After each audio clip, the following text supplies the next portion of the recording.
Welcome to Love Lies Chronicles. I'd really appreciate your comment. It helps me understand if you enjoyed the story and how I can improve in future ones. My girlfriend told me her therapist thinks I'm the problem in our relationship. I told her the problem just solved itself. Now she has to explain to that same therapist why she's suddenly single, and I'm here for every uncomfortable minute of it. The words came at me like they always did, delivered with that practiced tone of concerned disappointment. Vanessa stood in our Pearl District apartment doorway, fresh from another Thursday therapy session, already launching into her feedback before she'd even put down her bag. "Dr. Morrison helped me understand something important today," she began, slipping off her coat with deliberate slowness. "She thinks your resistance to emotional vulnerability is the core issue in our relationship." I looked up from my laptop, where I'd been debugging code for the past 3 hours. This was the third month of this pattern. Every Thursday evening, like clockwork, Vanessa would return from therapy armed with new professional opinions about everything I was doing wrong. What did I do that showed resistance to emotional vulnerability? I asked, keeping my tone neutral. I'd learned that any defensiveness would be used as evidence of the very problems she was describing. It's not about one specific thing. It's a pattern. She moved closer, using that therapist voice she'd adopted. "Dr. Morrison helped me see how you use logic to avoid emotional connection. Like right now, asking for specific examples instead of just listening to my feelings. So asking questions is now avoiding emotional connection? There you go again. Deflecting with questions instead of sitting with discomfort." She pulled out her phone, scrolling through notes. "Dr. Morrison actually predicted you'd react this way. She said emotionally avoidant people often intellectualize instead of feeling. See, that right there." She pointed at me like I'd just proven her point. "You're already getting defensive instead of being open to feedback. Dr. Morrison says that's classic avoidant attachment." I saved my work and closed the laptop. We'd been through this dance before, and I knew better than to try multitasking through one of Vanessa's therapeutic debriefings. I asked a question. "How is that defensive?" "The way you asked it. The tone." She moved to the kitchen, pulling out her phone. "I recorded our conversation last week so Dr. Morrison could help me understand the dynamic better. She pointed out how you use questions to deflect instead of taking accountability. The recording thing was new. That bothered me more than I wanted to admit." "You're recording our private conversations and playing them for your therapist?"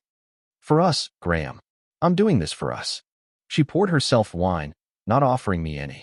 That was another signal in our relationship vocabulary. No wine meant I was in trouble. "Dr. Morrison thinks you need to work on being more emotionally available. She suggested some books that might help." 3 books appeared on the counter. How to Be a Better Husband, Emotional Intelligence for Men, and Breaking Through Avoidant Patterns. I stared at them, feeling something cold settle in my chest. Did Dr. Morrison specifically recommend a book called How to Be a Better Husband? Vanessa's eyes flickered. She recommended resources on being a better partner. I found this one. "You found a book that frames me as a bad husband, and you're presenting it as therapeutic homework. Why are you so resistant to self-improvement? Dr. Morrison warned me you might sabotage the process." She opened one of the books to a dog-eared page. "Look, Chapter 7 is literally about men who refuse accountability." She thought it would really speak to you. "Your therapist recommended these specific books?" "She recommended the concepts. I found books that address them." Vanessa sipped her wine, watching me over the rim. "Unless you're going to resist this too?"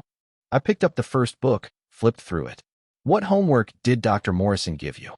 The question seemed to catch her off guard. "What do you mean?" "Therapy is about both people in a relationship growing. What areas is she having you work on?" Vanessa's expression shifted, something flickering across her features before the patient mask returned. "My work is processing your behavior patterns. That's exhausting enough." There it was. The entire therapeutic process, as Vanessa presented it, was focused on fixing me. I was the problem, and she was the long-suffering partner trying to save us. I'd been noticing this pattern for months, but hearing it stated so baldly finally crystallized something in my mind. I opened my phone's notes app and typed the date and Vanessa's claim that Dr. Morrison said I showed resistance to emotional vulnerability and classic avoidant attachment. "What are you doing?" Vanessa asked, her voice sharpening. "Taking notes. If these are professional observations about me, I want to track them. I looked up at her. How often does Dr. Morrison comment on my behavior? She's helping me understand our dynamic. By diagnosing someone she's never met, the words hung in the air between us. Vanessa's jaw tightened.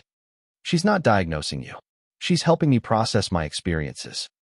By telling you I have avoidant attachment patterns and resistance to emotional vulnerability, that sounds like diagnosis to me. I scrolled back through my notes. Last month, she supposedly said I was emotionally stunted. The month before, I was not invested in personal growth. Those are observations based on what I've shared with her. Does she ever ask what role you play in our arguments? Vanessa set down her wine glass hard enough that it clicked against the counter.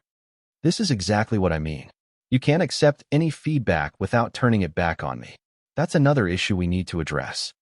I looked at her, really looked at her, and saw something I'd been avoiding seeing for months. The woman I'd fallen in love with 3 years ago had gradually transformed into someone who viewed me as a project, a fixer-upper that required constant renovation under professional guidance. I'd like to meet Dr. Morrison, I said. The color drained from Vanessa's face. Just for a second, but I saw it. She doesn't do couples sessions. Then I'd like to have an individual session to hear her perspective on these patterns she's observing. That's not how therapy works. You can't just invade my therapeutic relationship. If this therapist has professional opinions about my mental health, I think I'm entitled to hear them directly. Vanessa grabbed her wine and headed toward the bedroom. You don't trust me. That's another thing Dr. Morrison warned me about. You're trying to control my therapy because you can't handle someone else seeing your behavior clearly. She closed the bedroom door. I heard the lock click. I sat in the living room with those 3 books stacked in front of me and pulled up my notes app. 3 months of Dr. Morrison Says statements, all focused on my supposed deficiencies. Not one mention of anything Vanessa needed to work on. My phone buzzed. Text from Brandon, my best friend and fellow developer. Beer tomorrow? You sounded weird on the phone earlier. I typed back. Yeah, I need a reality check on something. The next morning, Vanessa was gone before I woke up.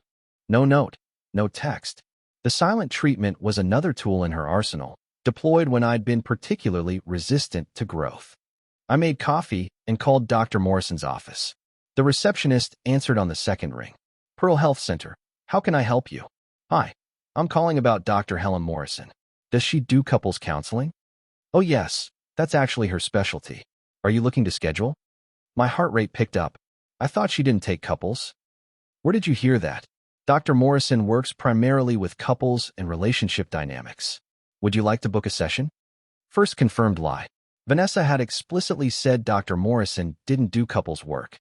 Yes. Can I schedule something for this week? I have a Thursday afternoon slot at 3. Both partners need to attend. Perfect. I'll take it. I gave her my information, confirmed twice that both people needed to be present, and hung up. I stared at the confirmation text that appeared on my phone. Thursday at 3 p.m. 2 days away. Vanessa would be at work. I'd tell her tonight. Brandon met me at Courier Coffee that afternoon. He took one look at my face and ordered a double espresso. What's going on? I showed him my notes app, months of Dr. Morrison Says statements. His eyes widened as he scrolled. Dude, this is... He looked up at me. This is messed up. Your girlfriend is using therapy to gaslight you. I don't know if it's gaslighting if her therapist is actually saying these things. No therapist would say this stuff. Brandon handed back my phone. My sister's a therapist. They don't diagnose people they've never met. It's literally unethical. Vanessa says she's just processing our dynamic. By telling you you're avoidant, emotionally stunted, and not invested in growth. Every single session? Brandon shook his head. Healthy couples therapy involves both people working on things. This is just a list of your supposed problems. I called Dr. Morrison's office this morning. Brandon leaned forward. And she does couples therapy. That's her specialty. Vanessa lied about that. So what are you going to do? I booked a session for Thursday. Both of us. Brandon's face broke into a slow smile. You're calling her bluff. I'm getting to the truth. If Dr. Morrison really said all these things, I'll hear them directly and address them. If she didn't, I trailed off.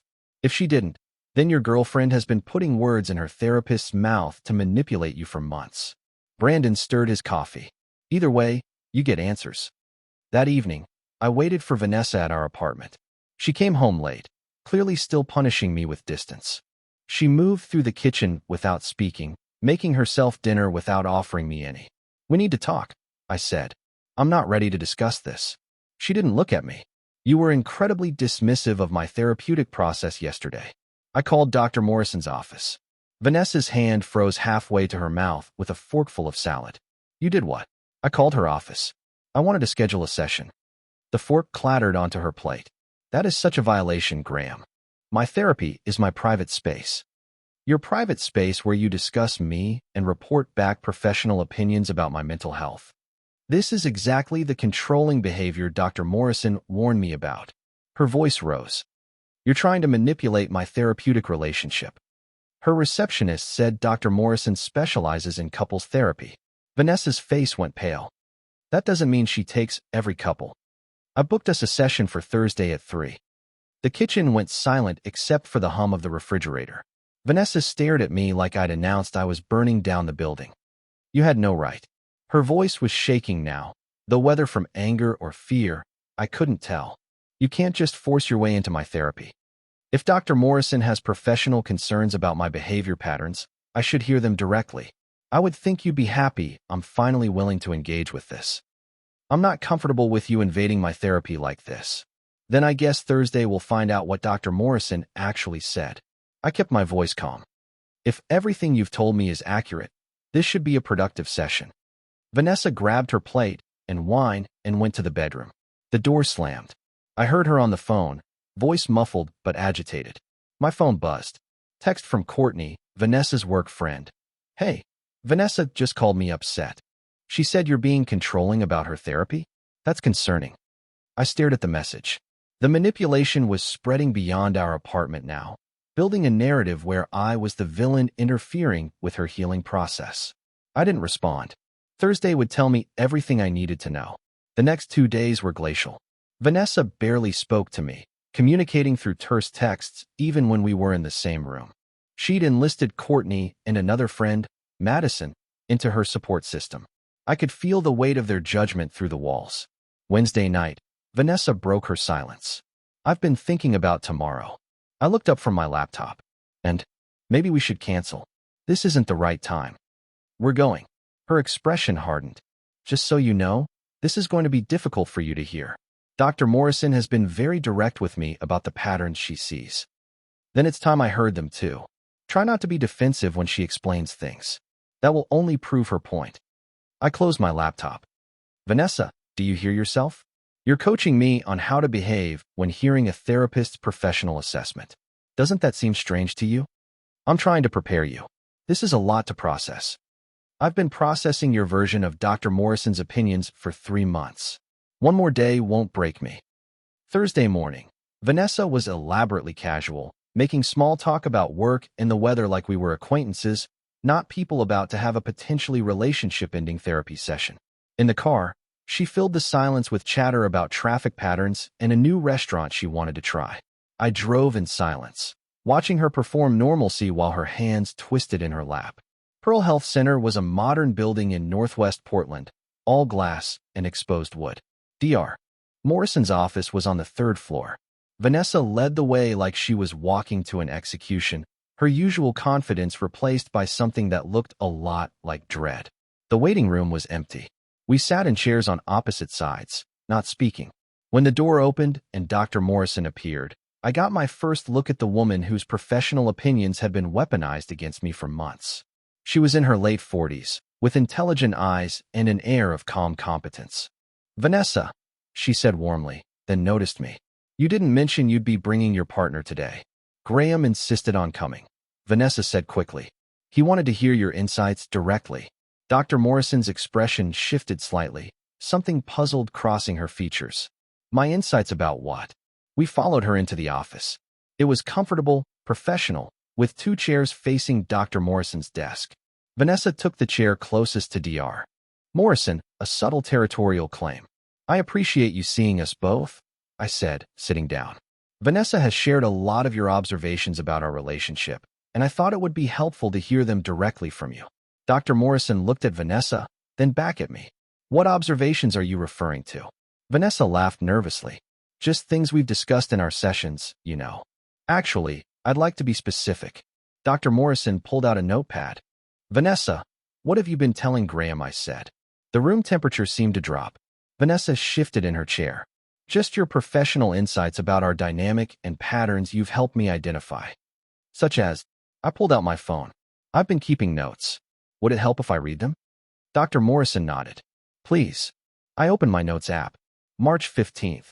Dr. Morrison thinks Graham is emotionally stunted. March 22nd. Dr. Morrison says Graham shows avoidant attachment patterns. March 29th. Dr. Morrison believes Graham isn't invested in growth. I continued through the list. With each entry, Dr. Morrison's expression grew more serious. Vanessa's face had gone pale, her hands gripping the arms of her chair. April 5th. Dr. Morrison says Graham uses intellectualization as an emotional defense mechanism. April 12th. Dr. Morrison thinks Graham's resistance to feedback indicates deep-seated control issues. April 19th. Dr. Morrison believes Graham may have narcissistic tendencies. Stop. Dr. Morrison held up her hand. Vanessa, did you tell Graham I said he has narcissistic tendencies? You said he centers himself in every conflict. I asked what role each of you plays in conflicts. That is profoundly different from diagnosing narcissism. Dr. Morrison's voice was sharp now. Continue, Graham. When I finished, Dr. Morrison set down her pen and looked directly at Vanessa. I need to be very clear. I have never said any of these things. Well, not in those exact words, Vanessa started. Not in any words. Dr. Morrison's voice was firm but professional. I don't diagnose people I've never met. That would be unethical and a violation of professional standards. Vanessa's carefully maintained composure cracked. But we've discussed Graham's behaviors, and you've helped me understand the patterns. I've asked you questions about how you respond to conflict, Dr. Morrison interrupted. I've asked what role you play in your relationship dynamic. Those are very different things from rendering judgment on your partner. The silence in the room was suffocating. I felt something in my chest loosen, a weight I'd been carrying for months suddenly lifting. So when Vanessa said you think I'm emotionally stunted, I never said that. I would never say that about someone I've never evaluated. Dr. Morrison turned to Vanessa. What's happened here is a serious misrepresentation of our therapeutic work. Vanessa's mask was crumbling. You made me feel like it was all his fault. Vanessa, in our sessions, I've repeatedly asked you to examine your own contribution to the conflicts you describe. You've consistently deflected those questions by focusing on what Graham does wrong. This is humiliating, Vanessa said, her voice tight. Graham shouldn't be here for this. You brought me here, I said quietly. You've been bringing me here for months, just secondhand. Dr. Morrison leaned forward. Vanessa, using therapy as a weapon against your partner is manipulative. Attributing false statements to your therapist to win arguments is a serious boundary violation. Vanessa stood up abruptly. I don't have to listen to this. Vanessa, sit down. Dr. Morrison's voice carried authority. This pattern of avoiding accountability while criticizing your partner, then using me as validation for that criticism, is exactly what we need to address in your individual work. You're taking his side. Vanessa looked between us with something close to panic. He came here and turned you against me. No one has taken sides. I'm simply clarifying what I have and haven't said. Dr. Morrison made a note. Graham, I'm sorry this happened. You didn't deserve to be manipulated this way. I stood up. The clarity was absolute. Thank you for being honest. Vanessa's expression transformed into pure hatred. This is your fault. You've ruined everything. No, Vanessa. You did this when you spent 3 months lying about what your therapist said to manipulate me into thinking I was the problem. I walked to the door, then turned back. You came here expecting Dr. Morrison to tell me I was broken. Instead, she told you that you're manipulative. The problem just solved itself. I left Vanessa standing in that office, her voice rising as she tried to salvage something from the wreckage of her carefully constructed narrative. I didn't look back. In my car, I sat for a moment in the parking lot, processing what had just happened. My phone buzzed with texts from Vanessa, each more desperate and angry than the last. I turned off the notifications. That evening, Brandon called. How did it go? Dr. Morrison never said any of it. Not one thing. Holy shit. 3 months of Vanessa using her therapist's supposed opinions to manipulate me, and it was all fabricated. What are you going to do? I changed the locks. I'm done. 2 days later, I ran into Courtney and Madison at Powell's City of Books. I'd gone seeking comfort in the familiar smell of books and coffee, trying to process the end of a 3-year relationship. Courtney spotted me first. "Graham, can we talk?" They looked uncomfortable, and I braced myself for judgment. Vanessa had surely told them her version by now. "She said you ambushed her in therapy," Madison said without preamble. "That you forced your way into her session and turned her therapist against her. Is that what she's saying?" I felt tired more than angry. "What actually happened?" Courtney asked. I told them. The months of Dr. Morrison Says statements, the lies about couples therapy, booking the session, and Dr. Morrison's clear statement that she'd never said any of what Vanessa had attributed to her. Courtney's face transformed. I knew it. God, I knew something was off. "What do you mean?" "I'm in therapy too," Courtney explained. "My therapist would never diagnose my boyfriend without meeting him. When I mentioned that to Vanessa, she got defensive." Madison looked shaken. "She's been telling everyone you're the problem in your relationship. That she's been trying so hard to help you grow and you keep resisting." "That's what she believed," I said. "Or what she wanted to believe. Either way, it wasn't true." A woman browsing nearby turned. "Sorry, I couldn't help overhearing. My ex did the same thing. Used her therapist as a weapon. It's abuse. The validation from a stranger shouldn't have mattered, but it did." Then I saw her. Vanessa, standing at the end of the aisle, clearly having followed me or tracked my location somehow. She saw me with Courtney and Madison and approached with her public persona firmly in place. "Graham, can we talk?" Her voice was controlled, reasonable. I think Dr. Morrison said everything that needed to be said. People were watching now. Powell's on a Saturday afternoon was busy, and our confrontation was drawing attention. "You're humiliating me," Vanessa said, lowering her voice. "I'm having coffee with friends. You're humiliating yourself by following me here." Her control snapped. "You told them lies about our session." "He told us the truth," Courtney said firmly. "There's a difference." Dr. Morrison didn't understand the context. "The context where you made up things she said for 3 months?" Madison's voice was cold. "That context?" A small crowd had gathered. Someone pulled out their phone, clearly recognizing drama when they saw it. Vanessa looked around at the watching faces, at her former allies who now stood with me, at the undeniable public exposure of her manipulation. Her mask shattered completely. "You're all against me. Graham poisoned you against me." She was shaking now. "None of you understand what I've been dealing with." "We understand you lied," Courtney said quietly. "And used therapy as a weapon. That's not love. That's abuse." Vanessa turned and fled through the bookstore. In her wake, the small crowd dispersed, and I heard whispers about therapy abuse and manipulation. "Are you okay?" Madison asked. "I am. And I meant it. For the first time in months, I actually am." 3 days later, I was walking along Tom McCall Waterfront Park, watching the sunset paint the Willamette River in shades of orange and gold, when Vanessa appeared beside me. She'd been waiting, watching for me. "Graham, please. Can we talk like adults?" She sat down on the bench next to me without invitation. Her hand touched my arm, an attempt at physical connection. I moved away. "There's nothing to talk about." I admit I may have exaggerated some of what Dr. Morrison said. "May have. Fine. I exaggerated. But I was trying to make you understand how serious our problems were." "By lying and using fake professional opinions to manipulate me?" Her voice rose. "You weren't listening to me. I had to find a way to get through to you. You didn't want me to listen. You wanted me to obey." I stood up. The therapy wasn't about our relationship. It was about building a case against me. Every session was ammunition to prove I was defective. The sunset painted her face in harsh light, and I saw her clearly for perhaps the first time. Not the woman I'd fallen in love with, but the person she'd become. Or maybe always was. "You want the truth?" Her mask dropped completely. "Fine. You're mediocre, Graham. No ambition, no drive. You're exactly the same person you were 5 years ago. There it is. I was trying to improve you, make you into someone worth being with. But you're too comfortable being average." Her voice took on a cruel edge. "Do you know what it's like to watch your friends' boyfriends get promotions, buy houses, actually accomplish things, while you're content to just exist?" So this was never about emotional availability.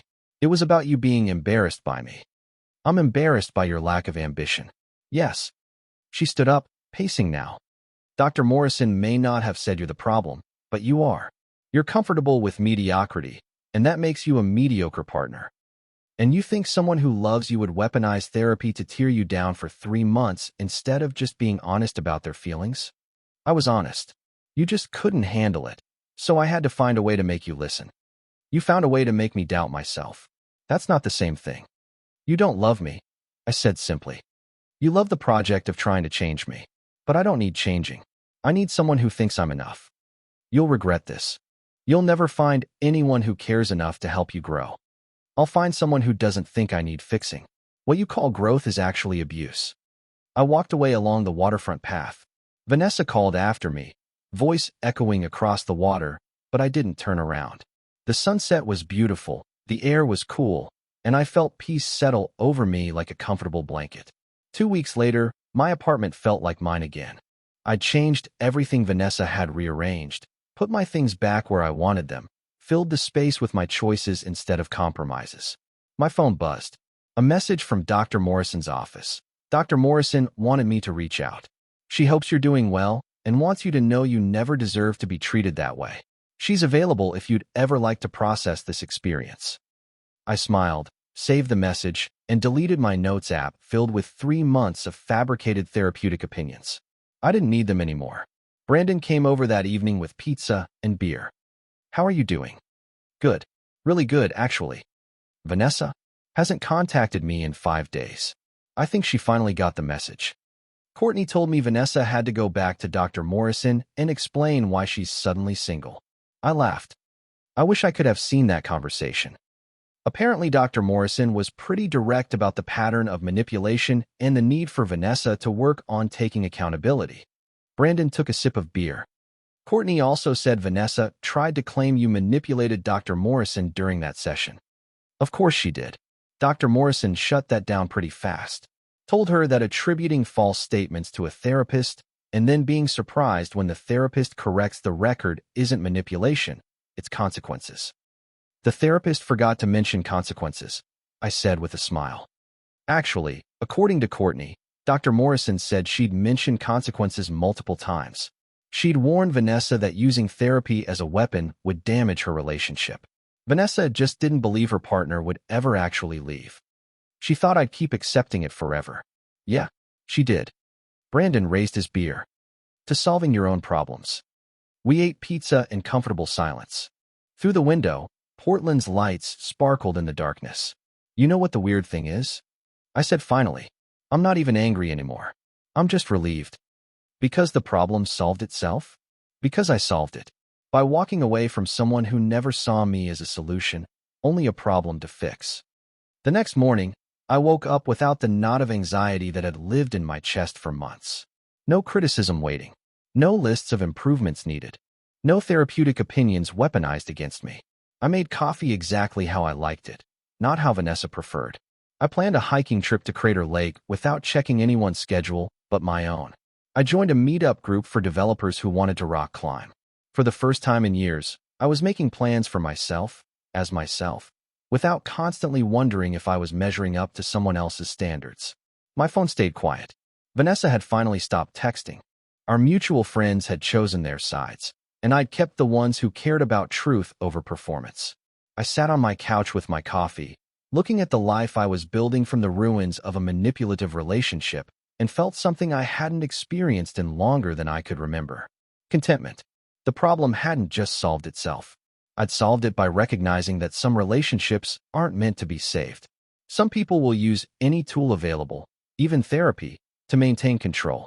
And the healthiest thing you can do is walk away from someone who thinks loving you means fixing you. Dr. Morrison had asked Vanessa the right question.